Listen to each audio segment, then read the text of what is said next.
നമ്മുടെ ബസ് ഉടമ സംഘങ്ങളുടെ എല്ലാവർക്കും ഇവിടെ എത്തിച്ചേരാൻ നൽകുകയാണ്. ഇവിടെ നമ്മുടെ പ്രസിഡന്റ് എക്സിക്യൂട്ടീവ് അവർ, സെക്രട്ടറി ഡേവിസ് അവർ, ഇതിനു വേണ്ടി DMSന്റെ നേതൃത്വം, CATയുടെ നേതൃത്വം, INTC.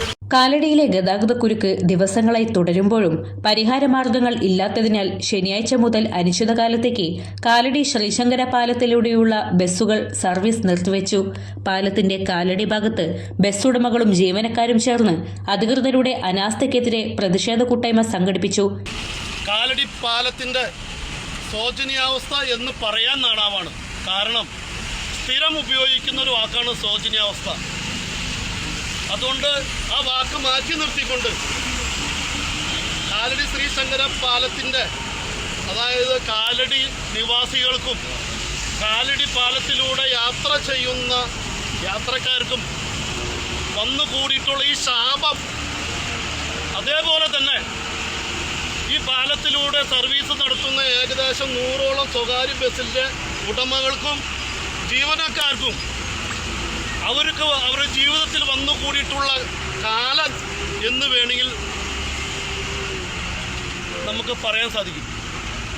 ഈ കാലനും ഈ ശാപവും വരാതിരിക്കാൻ വേണ്ടി ബന്ധപ്പെട്ട ജനപ്രതിനിധികളുടെ അടുത്ത്, ഉദ്യോഗസ്ഥരുടെ അടുത്ത്, ഈ പ്രൈവറ്റ് ബസ് ഉടമകളുടെ സംഘടനയുടെ ഭാരവാഹികൾ, തൊഴിലാളി സംഘടന നേതാക്കന്മാർ ഈ പാലത്തിൻ്റെ ശോചനീയാവസ്ഥ വർഷക്കാലമാകുമ്പോൾ ഈ രീതിയിൽ വരും.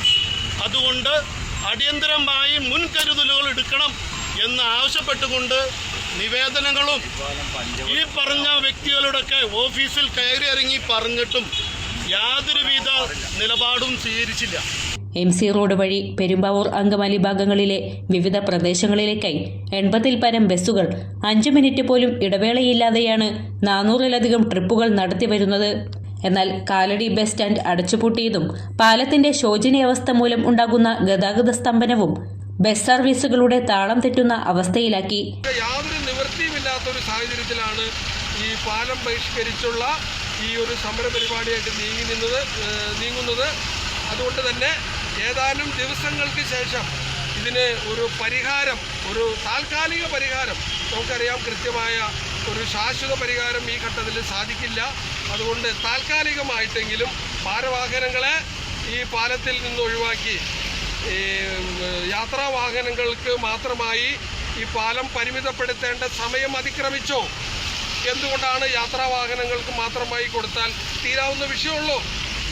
ബസ്സുകളും യാത്രാ വാഹനങ്ങളും മാത്രം പോവുക. ചരക്ക് വാഹനങ്ങൾക്ക് ഏത് വികസിത രാജ്യത്തിൽ ചെന്നാലും മുൻഗണന കൊടുക്കുന്നത് പൊതുഗതാഗത മേഖലയ്ക്കാണ്. പൊതുഗതാഗതം എന്ന് പറഞ്ഞാൽ അതിനകത്തിരിക്കുന്ന 40ഓ 50ഓ ബസ്സുകൾ. പക്ഷേ ചരക്ക് വാഹനങ്ങൾ വരുമ്പോൾ അതിനകത്തിരിക്കുന്ന ചരക്കുകൾ ഒരല്പം വൈകിയാലും പ്രശ്നമില്ല. അപ്പോൾ ആ രീതിയിലുള്ള ഒരു സംവിധാനം ഏർപ്പെടുത്തണമെന്നാണ് ഞങ്ങൾ ഈ സമരത്തിലൂടെ മുന്നോട്ട് വയ്ക്കുന്ന. ഇവിടേക്ക് ഒഴുകി വരുന്ന വിദ്യാർത്ഥികളുടെ യാത്രാ ബുദ്ധിമുട്ട്, അവരുടെ ദുരിതം കാണാനായിട്ട് എന്തുകൊണ്ടാണ് ഇവിടുത്തെ ജനപ്രതിനിധികൾ തയ്യാറാവാത്തത്? അവിടേക്കാണ് ഞങ്ങൾ വിരൽ ചൂണ്ടുന്നത്. ഇത്രയും പൊതുവായ ഒരു വിഷയമുണ്ടായിട്ട്, ഇത്രയും ആധുനിക സാങ്കേതിക വിദ്യകൾ നമ്മുടെ നാട്ടിൽ നിലനിൽക്കുമ്പോഴാണ് മഴയത്തും വെയിലത്തും മഞ്ഞത്തും പോലും അതിനൂതന സാങ്കേതിക വിദ്യ ഉപയോഗിച്ച് ഇതിന് പരിഹാരം കാണാൻ കഴിയും. പക്ഷേ ഇതിന് മെനക്കെടുന്നില്ല.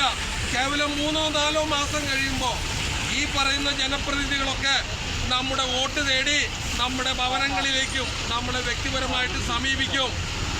മെയ് 15-ന് കാലടിയിൽ ബസ്സുകൾ സർവീസ് നിർത്തിവെച്ച് പ്രതിഷേധ മാർച്ചും ധർണയും നടത്തിയിരുന്നു.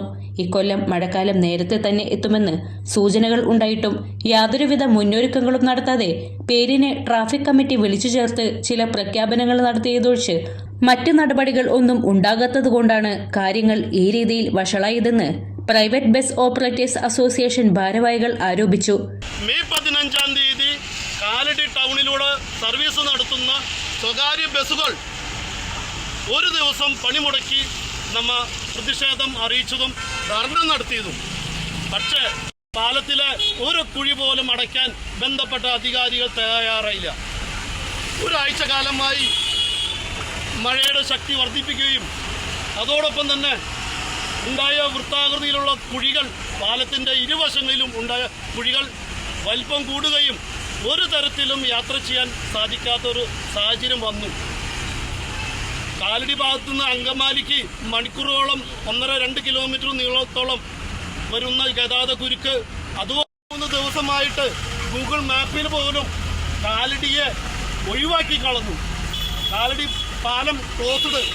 ആ രീതിയിൽ പത്രമാധ്യമങ്ങളിലും ചാനലുകളിലും എല്ലാം വാർത്ത വന്നിട്ടും നമ്മുടെ ജനപ്രതിനിധികൾ നമ്മുടെ ടാക്സ് കൊടുക്കുന്ന പൈസ കൊണ്ട് ശമ്പളം പറ്റുന്ന ഈ ഇട്ടിക്കണ്ടന്മാർ ഒരു തരത്തിലും ഈ സാധാരണക്കാരായ ജനങ്ങളെ ജീവിക്കാൻ അനുവദിക്കുന്നില്ല എന്നുള്ള സത്യം നിങ്ങൾ അറിഞ്ഞിരിക്കണം. വിദഗ്ധരുടെ മേൽനോട്ടത്തിൽ അടിയന്തര പ്രാധാന്യത്തോടെ പാലത്തിന്റെ അറ്റകുറ്റപ്പണികൾ നടത്തി ഗതാഗത യോഗ്യമാക്കാൻ ബന്ധപ്പെട്ടവർ ഇനിയും തയ്യാറാകാത്ത പക്ഷം അടുത്ത ഘട്ടമായി പാലം വഴിയുള്ള കാലടി പെരുമ്പാവൂർ റൂട്ടിലെ മുഴുവൻ ബസ്സുകളുടെയും സർവീസ് നിർത്തിവെക്കാൻ നിർബന്ധിതമാകുമെന്ന് ബസ് ഉടമകൾ അറിയിച്ചു. Private bus operators association Angamaly Kalady മേഖല president APGB, association secretary BO Davis, Jijo Johny, Naveen John, Jermias Victor, KP Poly, Sudheesh എന്നിവർ സംസാരിച്ചു. ഞങ്ങളെ പുച്ഛിക്കുന്ന, പരിഹസിക്കുന്ന ഇവിടുത്തെ ജനപ്രതിനിധികളോടും ഇവിടുത്തെ ഉദ്യോഗസ്ഥരോടും ഞങ്ങൾക്ക് പറയാനുള്ളത്, ഇപ്പോൾ ഞങ്ങൾ സമാധാനപരമായിട്ട് നടത്തുന്ന ഈ പ്രതിഷേധ സമരത്തിന്റെ രൂപവും നേരത്തെ മുദ്രാവാക്യം വിളിച്ച പോലെ ഭാവം മാറും രൂപം മാറും എന്ന് പറയുന്നത് വെറും ഒരു തമാശ കളിച്ച് പറയുന്നതല്ല. ഇത് ഞങ്ങളുടെ ജീവിത പ്രശ്നമാണ്. ഈ നാട്ടിലെ ജനങ്ങളോടൊപ്പം ചേർന്ന് നിന്നുകൊണ്ട് ജനങ്ങളെ മുന്നിൽ നിർത്തി തന്നെ ഈ പ്രതിസന്ധിയെ ഞങ്ങൾ നേരിടുക തന്നെ ചെയ്യും. ഇപ്പോൾ നിലവിൽ താന്നിപ്പുഴയിൽ അപ്പുറം നിൽക്കുന്നു. അങ്കമാലി ഭാഗത്തുനിന്ന് വരുന്ന ബസ്സുകൾ അവിടെ ബസ് സ്റ്റാൻഡിന്റെ മുമ്പിലായിട്ട് ട്രിപ്പുകൾ അവസാനിപ്പിക്കുന്നു. ഈ രീതികൾ ഏറെ ദിവസം തുടർന്നു കൊണ്ടുപോകാൻ കഴിയില്ല. 1, 2, 3 ദിവസത്തിനകം ഇതിന് കൃത്യമായ പരിഹാരമുണ്ടായില്ലെങ്കിൽ സമരത്തിന്റെ ഗതി മാറുമെന്ന് പറയുന്നത് ആ അക്ഷരാർത്ഥത്തിൽ ആ ഗതി മാറിയിരിക്കും. അതിന് ഞാൻ ഈ കാലടിയിലെ ആദിശങ്കരന്റെ മണ്ണിൽ നിന്നുകൊണ്ട് ഈ സമയത്ത് പറയാൻ ആഗ്രഹിക്കുകയാണ്. നമുക്കറിയാം,